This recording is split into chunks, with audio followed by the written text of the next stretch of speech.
our tournament. Obzon Reanimator versus Sultai Control.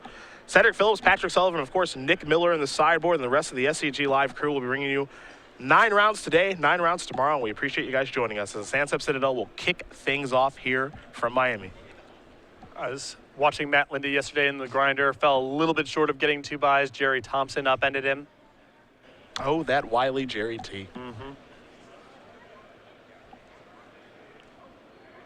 Lindy with a Llanowar Waste is his second land. He will play what might be the most powerful card in Standard. It's going to turn over a Siege Rhino, Llanowar Waste, a Sansep Citadel, and a Whip of Erebos. So Lindy will have some options here of what he does want to choose. Woodsader Wayfinder. We saw Escalante just start off with a Temple of Deceit. Now, the Obzon Reanimator deck is playing Wayfinder for a variety of reasons. Some of it is Delve, and as you see, Whip of Erebos here as well. Anytime you flip over something big in your graveyard, you have Whip of Erebos, get it back somewhere down the line. Another kind of free synergy that this deck gets to incorporate. Temple of Malady here from Escalante. Top card's going to go to the bottom from the scry. He'll follow up with a Thoughtseize in just a moment, it seems. And he will. So it's time to take a look at Lindy's hand. Lindy will show a Sansep Citadel, 2 copies of Thoughtseize, a Murderous Cut, and looks to be a Sylvan Caryatid here. So not the most powerful hand we've ever seen. Yeah, a little bit light on action right now. Not a lot going on here, but Lindy with a lot of powerful draws from here. Caryatid very quickly selected from the Thoughtseize. That'll go to the graveyard. We'll head back Lindy's way. He'll take a draw step here. It's a copy of Hero's Downfall.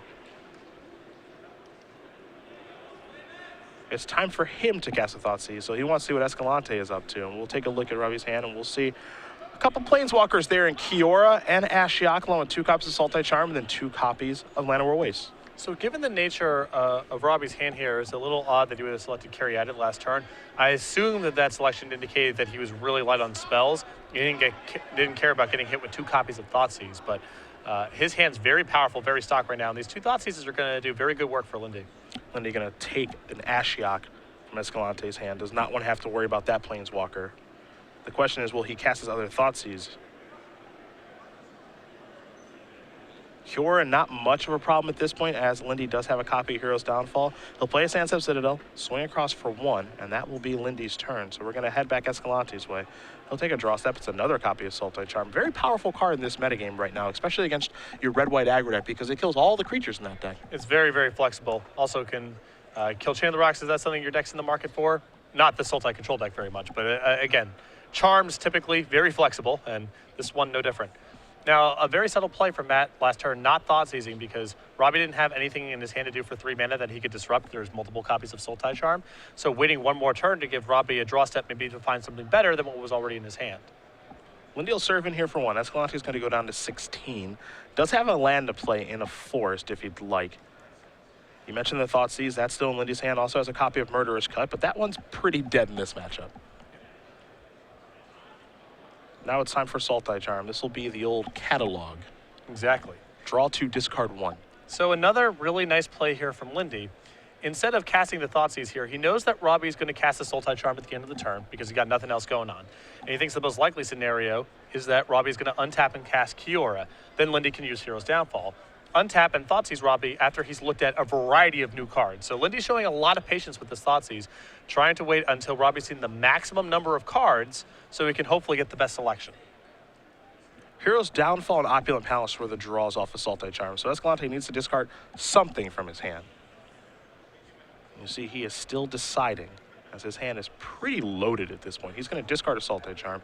He will untap. It's time to take a draw step for his 4th turn. It's another copy of Opulent Palace, so lands will not be an issue. I think Lindy may hold off on this Thoughtseize yet again here if Robbie doesn't play the Kiora. Now with an untapped land number 4, it seems pretty attractive.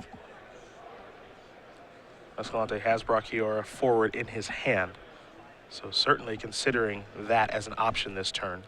And what's on a relatively empty board, I'd be surprised if he doesn't play it, as he is reaching for 4 mana at this point. So there is the Crashing Wave. And this works out perfectly for Lindy. The Hero's Downfall gets to be used here. Lindy gets to untap and cast his Thoughtseize, with Robbie having looked at a bunch of new cards. So Kiora will come in. Starts on 2. You have to imagine it will move up here in just a moment to 3, and it does.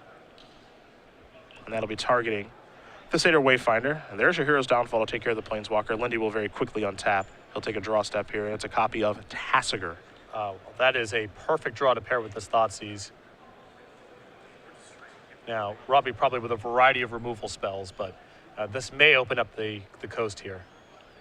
Take a look at the hand. 2 copies of Opulent Palace, a Sultai Charm, and a Hero's Downfall. Lindy going to take a look at Sultai Charm. Wants to see what all 3 modes are of that card. Of course, destroy target artifact or enchantment. You can catalog with it, draw 2, discard 1, and then kill a monocolored creature. Yep. Ultimate price, naturalize, catalog. Those are the modes. And much the same recipe here that you see with Abzan Charm, which is a big player in Standard. A very flexible removal spell. And in the event that your opponent's playing nothing to the board, there's an out of drawing some cards. We mentioned Lindy and his Team Pro Tour win, and of course, his Nationals win many moons ago.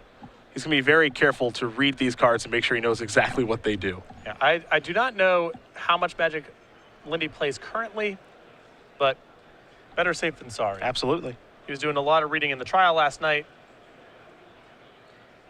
Here comes an attack for 1 from the Satyr Wayfinder. Last turn, of course, it didn't attack because of the Kiora activation, so no damage missed there from Lindy, just no reason to attack. Now that he's drawn a 5th land, that's actually a pretty potent draw because now he can play a Swamp, play Tasigur, delve away, and then have enough mana to actually activate Tasigur. Exactly. Now, you know, Lindy knows that this Tasigur is not long for this world, so he wants to at least wait until he has 5 mana so he can play the Tasigur and activate in 1 turn. And whenever someone's reaching for their graveyard in this format, that means they've drawn a delve spell. And thus far, Tasigur has been the multi-format all-star of this set. It's been very, very good in Modern, in Legacy, and in Standard. Lindy has left behind a Thoughtseize and a Siege Rhino. So those are the cards that he is interested in recouping with Tasigur potentially. Of course, with the activation, 2 more cards will be turned over, so could change some things. Escalante is already reaching to cast a Hero's Downfall, and Lindy says, I'll activate Tasigur. So the 2 cards will be turned over, a Courser of Crufix and a Hornet Queen. Not too bad. Yeah, none of these are bad consolation prizes here. Escalante is going to very quickly give Lindy back the Thoughtseize, which I'm sure Matt doesn't mind too much, and will head back Escalante's way. He draws a Thoughtseize of his own. We'll play a copy of Opulent Palace. But for Roby, he's not underneath very much pressure at this point as he's going to cast a Thoughtseize, get a better look at Lindy's hand. Lindy will show Thoughtseize and Murderous Cut. Thoughtseize will go to the graveyard. Cut will be the card left over. So if you're Roby, you're probably okay with this situation because all it takes is 1 dig through time to kind of really power through this. Exactly. At this point, you know, Matt's a little bit ahead on the board. He's got a 1-1 against nothing. And he's got some powerful draw steps as well, but Roby has way more power in his deck. You see Ugin here a little bit of ways from being able to cast that, but Treasure Cruise, Dig Through Time, those are all really powerful draws right now. And we were wondering if Satyr Wayfinder is the most powerful card in Standard. Well, it's dealt a lot of damage this game, so things are going pretty well for that little 1-1. Here is Courser of Crufix. Take a look at the top card here in just a moment. It's a copy of Temple of Silence. That'll come into play. Courser will trigger. Lindy will go up to 17. Time to scry. Satyr Wayfinder, the top card.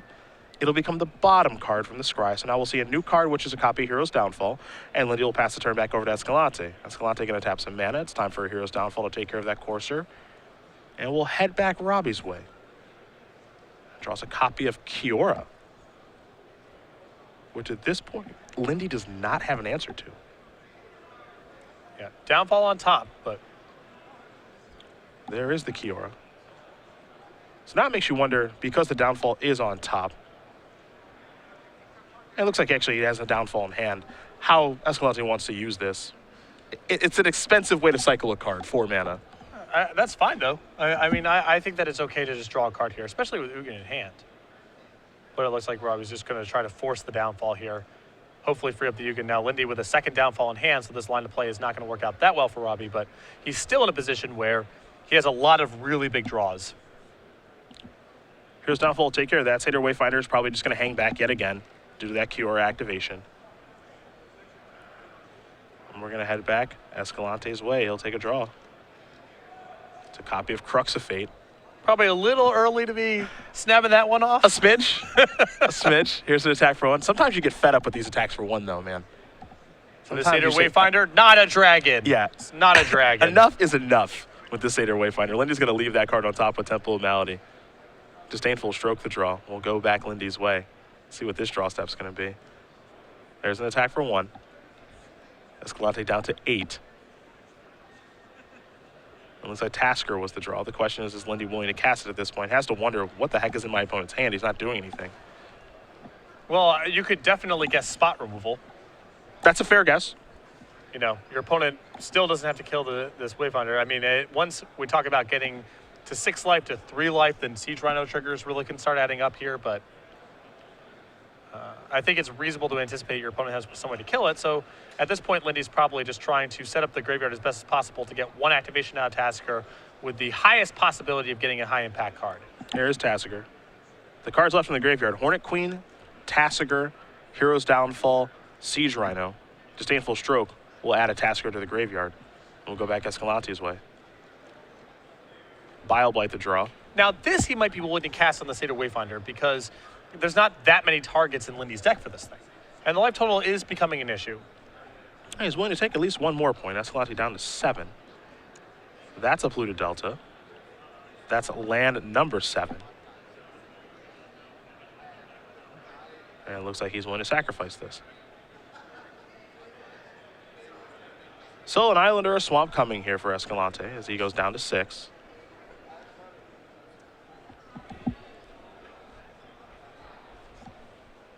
And it will be an island.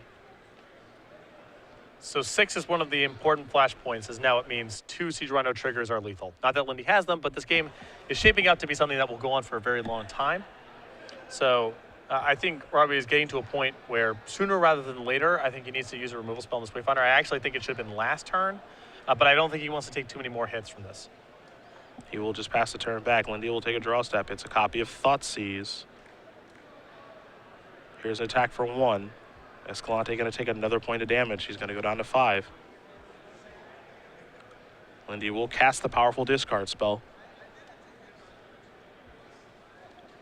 He'll get the opportunity to see what Escalante is working with. One of these cards, rather good. In Ugin the Spirit Dragon, along with Bile Blight and Crux of Fate.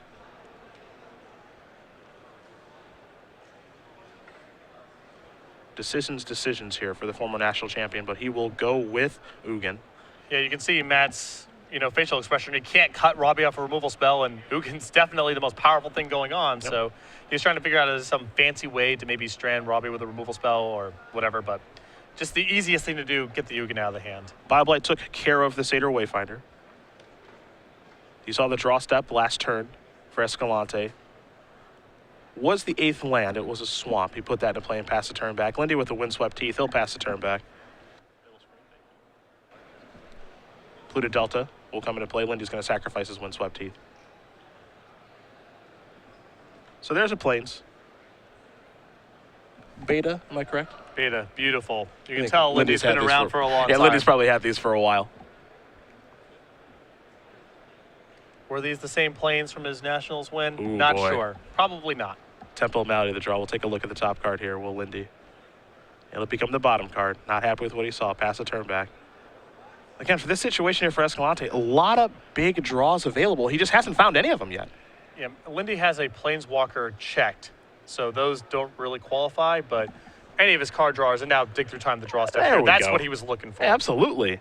Looking for one of those blue card draws. You mentioned 4 digs and 2 treasure cruises in his deck. He's finally found one. Here's a temple from Lindy. That card's going to the bottom as well. Now, it's not a guaranteed win at this spot.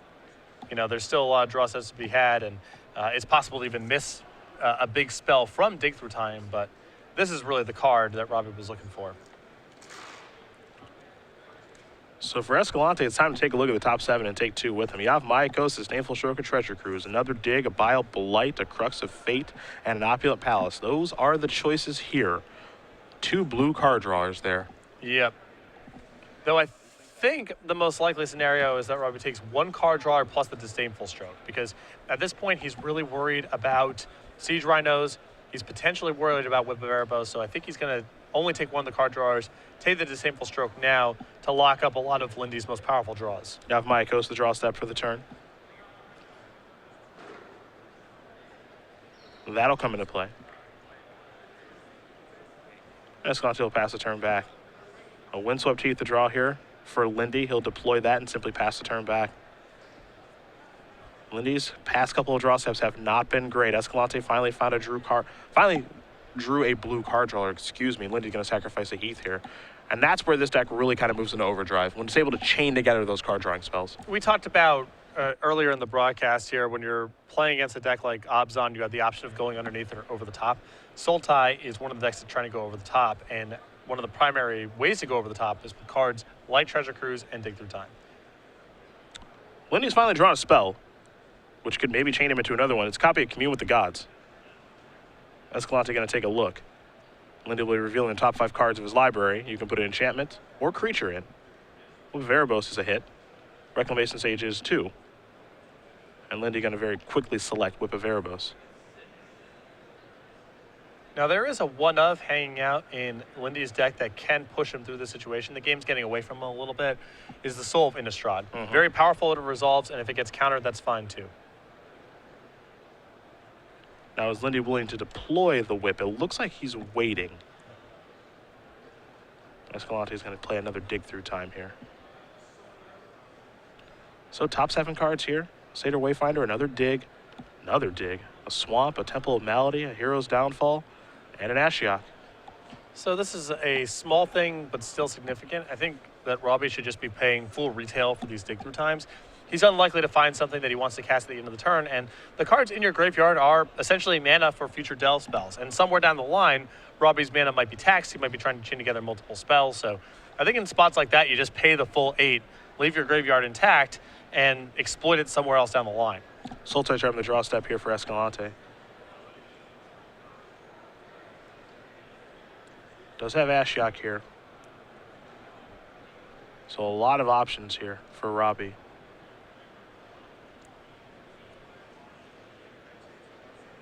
Looks like he will go with the Nightmare Weaver to start.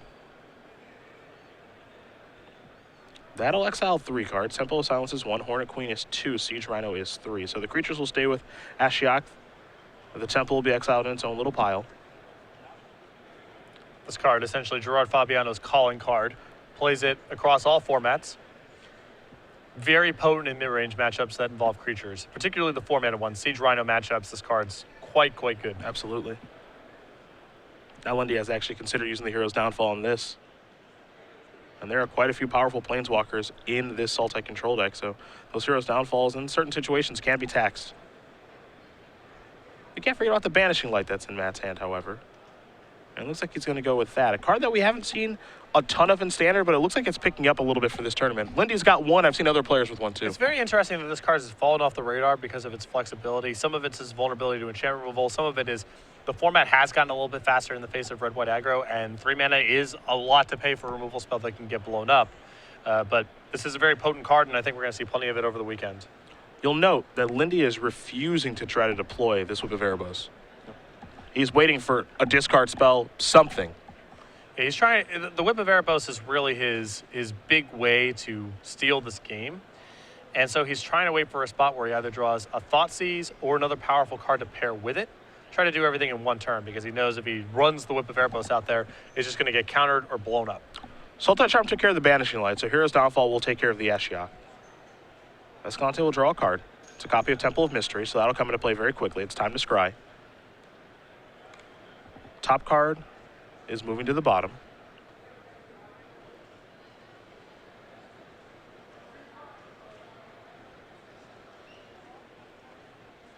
Escalante will just pass the turn back over to Lindy.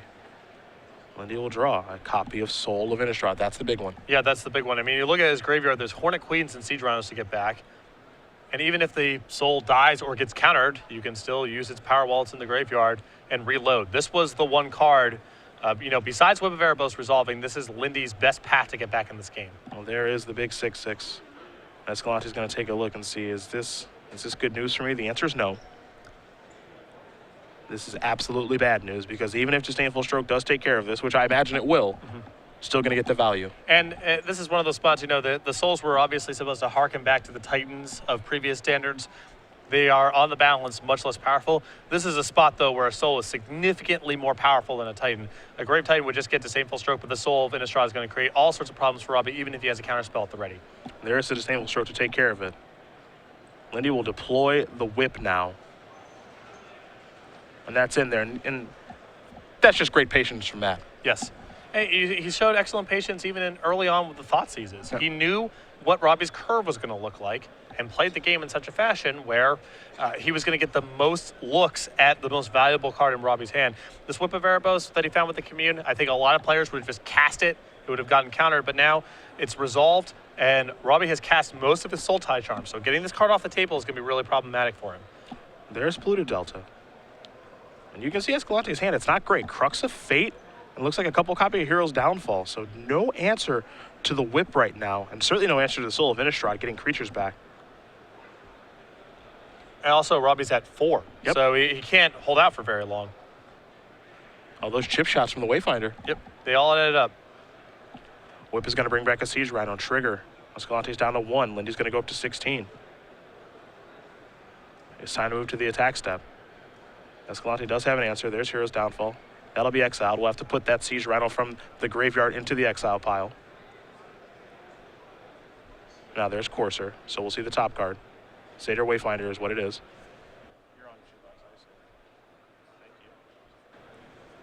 But we will get that game state updated for you guys here in just a moment so that Lindy cannot return that Siege Rhino again next turn. And there we go. Yep. But still a lot of gas in Lindy's graveyard. Absolutely.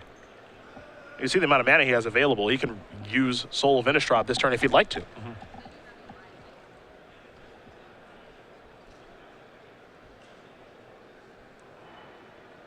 Here's a Crux of Fate, the old 1-for-1. I'll take care of the Courser. Then you're going to sacrifice his Windswept Teeth, as he does not want what's on top of his deck. No interest in drawing that card, so he can get a land out of his deck, assuming that he has one left, which he may not. Yeah, it looks like he's out, but it's still a shuffle. Mm-hmm. He's going to use the Soul of Innistrad here very quickly. Still needs to shuffle his deck from the Windswept Teeth, but he's going to get back 3 cards here and 2 Tassigers and a Hornet Queen.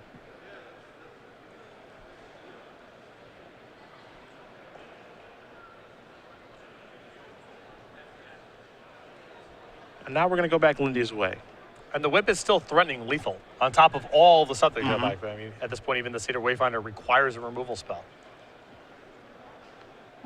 There's your whip activation. See what Lindy wants to bring back. He'll go with Satyr Wayfinder. This will turn over a couple of cards here. He wants to get more ammo in the graveyard to find something like that. Yep. Siege Rhinos. He's found 2 of them. So now the whip is definitely lethal next turn. And now this also forces Escalante to use a Hero's Downfall and a Satyr Wayfinder that's been brought back via whip. Now the Hornet Queen's going to come down.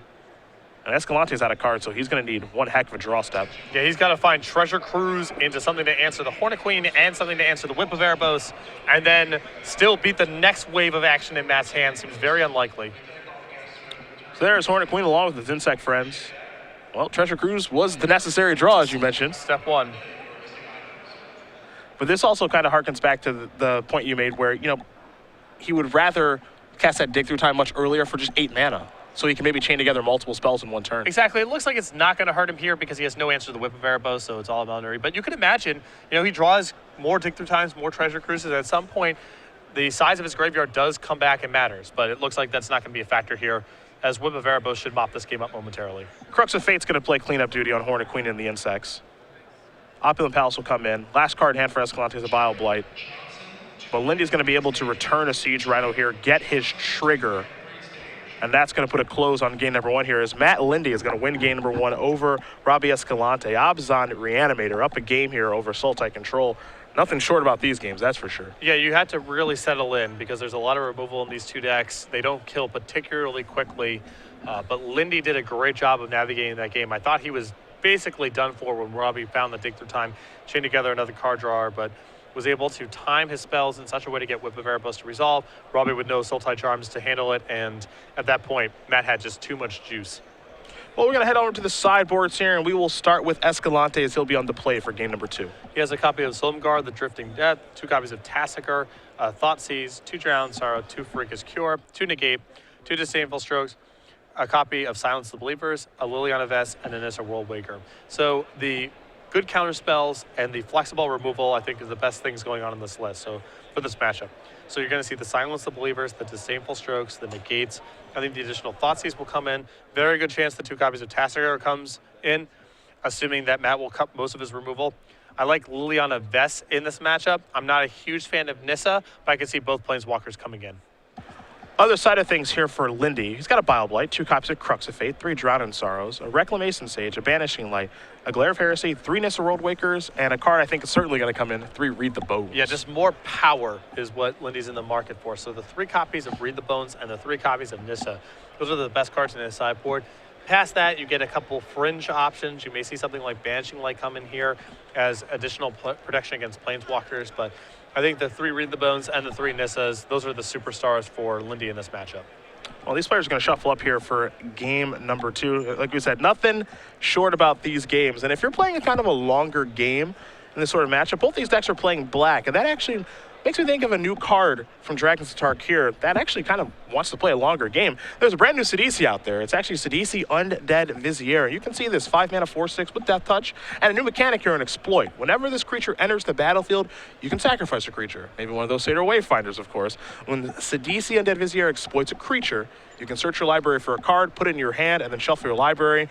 Game designer Patrick, what do we think of this thing? I mean, it's definitely a potent card. There's already a bunch of standard decks that play something like Elspeth to generate tokens for free, or Satyr Wayfinder that synergizes very nicely with. Diabolic Tutor has showed up in standard decks for 4 mana, and this is 5 mana with a 4/6 Death Touch body attached, which is, that's not a small creature. Things like Tasigur, Siege Rhino, they can't attack or attack through this or block. So this is definitely one of the most impressive cards I've seen out of the new set. There's a cap on how many 5 and 6 mana cards can really show up in decks at the same time because they're all competing with each other. So we've seen a lot of powerful 5 and 6 mana cards spoiled thus far. Only so many of them can really hit the mark and construct it because they're competing against each other. But I think Sidisi is one of the ones with a real shot.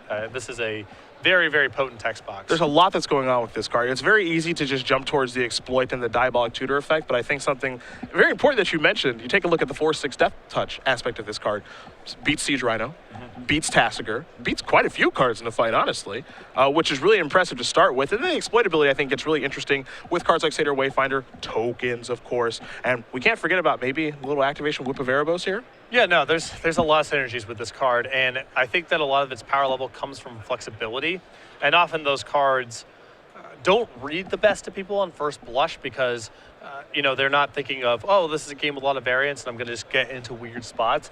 But this is the type of card that over the course of 100, 200, 300 games is just going to come up where either the tutor effect is extremely powerful or a 4/6 Death Touch body for 5 is extremely powerful, or both.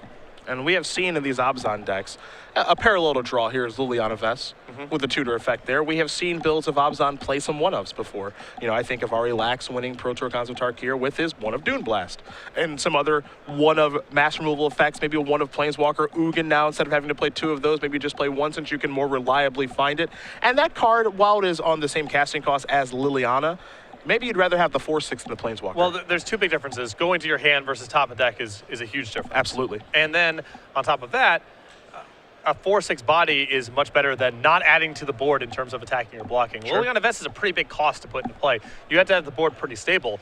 A 4/6 Death Touch body does a lot of blocking and probably gives you the time to leverage whatever it is that you tutored for. So I think that Sidisi has a real shot of being a player in Standard. I think we're going to see a lot of that card moving forward once it is released from Dragons of Tarkir. As both players taking a look at their opening hands right now, Escalante will be on the play here for game number 2. Tick-tock does go the clock. We've got about 21 minutes here for this game. As I mentioned, nothing slow about this particular, nothing quick about this particular matchup. The Temple of Malady will put the top card to the bottom as game number 2 is underway. Lindy will mimic that play, but he'll keep his card on top. We'll go back Escalante's way for turn at number 2. Garruk Apex Predator the draw. Maybe a little early to the party for the big guy.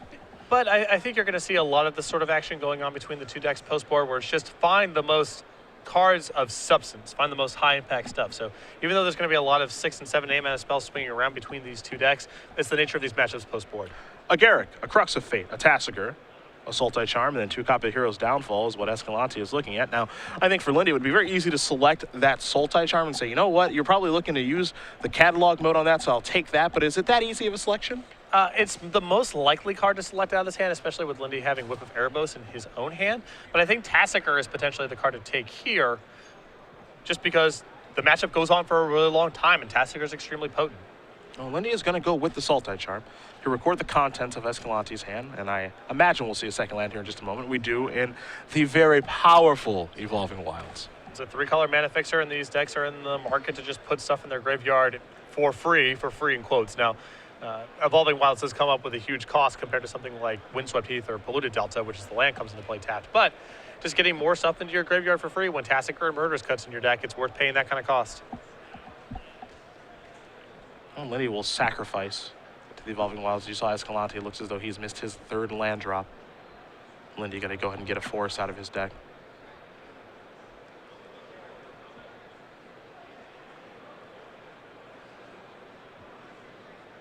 We'll see what the 3rd turn brings here from Matt. It does look like he has a copy of Courser in his hand. Llanowar wastes the draw step. Now here is Courser of Crufix. So we'll see the top card of his deck in just a moment. It's another copy of Llanowar Waste. We'll head back Escalante's way. 3rd land, very important here. It's kind of like a 3rd land instead of a Wayfinder. It might be. We'll see. We'll find out. There's Dig Through Time. There's a Wayfinder. There's Yavimaya and there's a Hero's Downfall. So Yavimaya will be added and directly placed into play. 3rd land has been found. We're going to head back Lindy's way. And now you can see the synergy with Satyr Wayfinder and cards similar to it, and Tassicker. That Tassicker is ready to go. Yep. Llanowar Waste will come into play. That'll trigger the Courser. Lindy will gain a life. He'll come to the red zone here for 2. Now, one thing to keep in mind, even though Lindy's off to a great start here, you'll see his mana base. No white mana there just yet. Although it appears no white cards in hand, so not really setting his development. He's got a lot of removal spells, but it is noteworthy. The Evolving Wilds there had to get a forest to enable Courser of Crufix, and now Lindy's still waiting for white mana. Whip of Erebos is going to come into play. Lindy will have to take 1 to cast it. And Ugin the draw. Another big one. A touch on the expensive side, yes. Escalante looking in his graveyard, eyeing that Tassiger. Perhaps it's time for the 4 or 5 to come into play.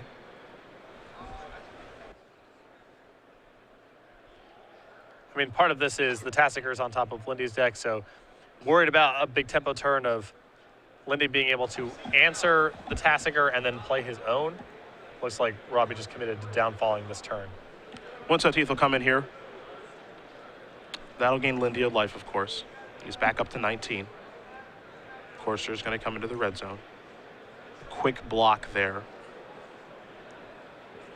Of course, Lindy will gain a little bit more life because Whip is in play. I think Robbie just trying to get another creature in the graveyard to facilitate his delve cards. That's what it seems like.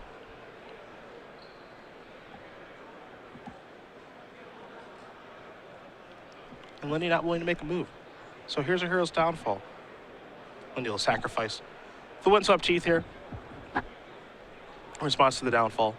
And which means he'll shuffle away the temple, he'll gain a life, and then we'll see a little bit of information. just more patience here from Lindy as well, which is great. Sense that his Tassicker was no good and is now, trying to wait to set up that Thoughtseize alongside Tassicker to get it to resolve. And of course, the earlier Thoughtseize is going to influence his decision a little bit. Yeah, absolutely. And so for his troubles there, he does get the land off the Courser because Robbie was hoping to get the Tassicker that turn. And Lindy's still with an opportunity to set up this Tassicker. Ashiok the draw step here for Escalante.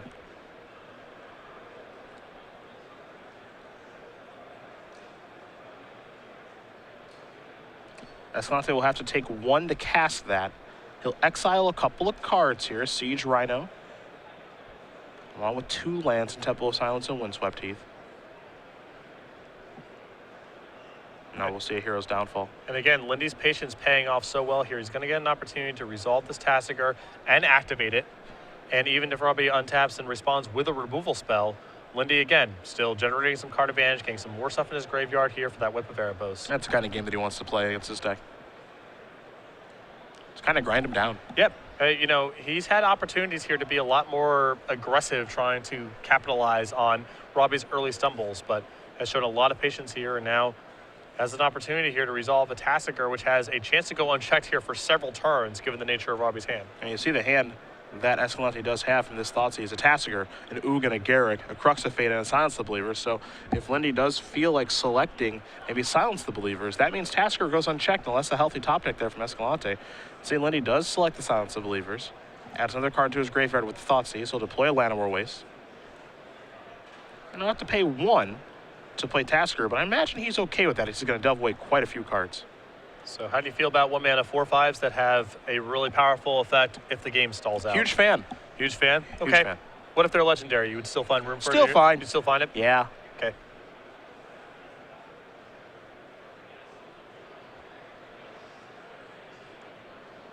Escalante going to take a long look at his hand.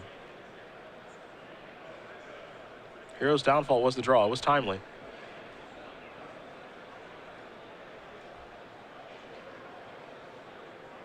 I think he's forced to cast this. Yes, sir. So we'll get an activation.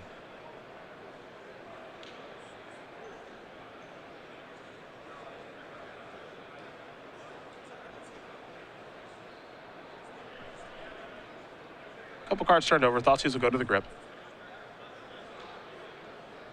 But again, these kind of exchanges, that might seem minor.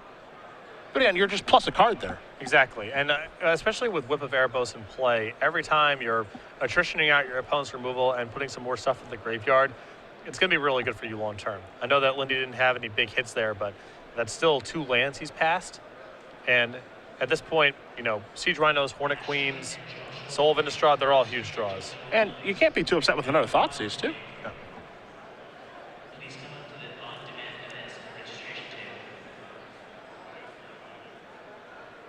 Escalante going to take a look at some things here.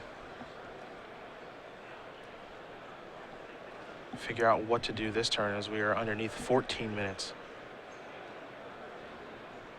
It looks like it's time to go delving. And Roby eschewing the line of play that Lindy showed earlier of waiting until you have 5 mana for your Tassiker. In case it just dies, you at least come away with something. And it looks like Lindy's downfall is going to line up very nicely with this Tassiker on the other side of the table. Absolutely.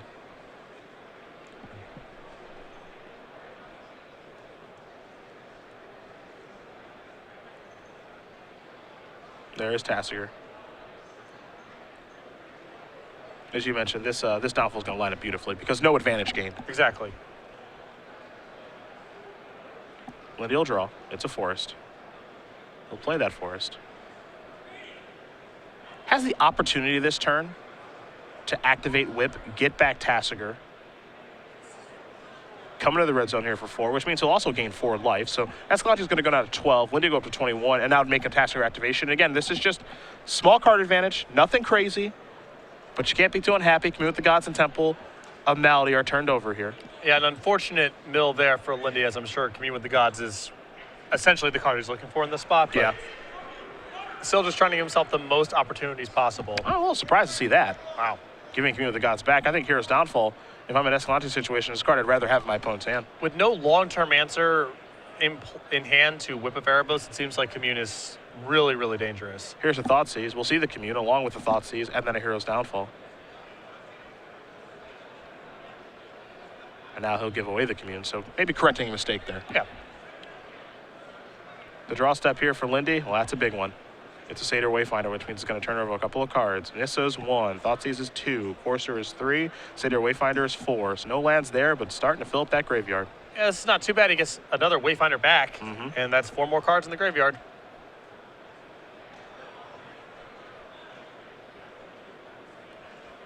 So now here is a Whip activation. You mentioned it'll bring back a Wayfinder, so we'll take a look at 4 more cards. Urborg is 1, Wayfinder is 2, Nissa is 3, Sansep Citadel is 4. He can take one of those lands with him, and he will go with the Sansep Citadel. It's time to get in the red zone for 1. Now here's a Bile-Blight. That'll take care of both of them. But Lindy not even upset about that. Not at all. Another Wayfinder in the graveyard for him to keep churning. Citadel will come in, and we'll head back Escalante's way. Escalante going to draw a card. And all you can do is pass the turn back. Another copy of Ugin. Hand getting a little expensive over there. You're not wrong. This and more expert commentary to come. Absolutely. Got 18 rounds of it. Going to turn over a couple of cards here. Will Lindy, 2 Siege Rhinos and a Nissa will go to the graveyard. Sansep Citadel will go into hand. Here's an attack for 1. Escalante is going to go down to 9. Lindy will go up to 21. Important thing to keep in mind here, the draw step for Lindy this turn was the card that helped him win game number 1. Copy of Soul of Innistrad. Yeah, which is a huge insurance policy in case Roby draws something like Soul Tie Charmer or some other answer to Whip of Erebos, because Lindy's hand does not have a lot going on besides that, so Soul is a big draw.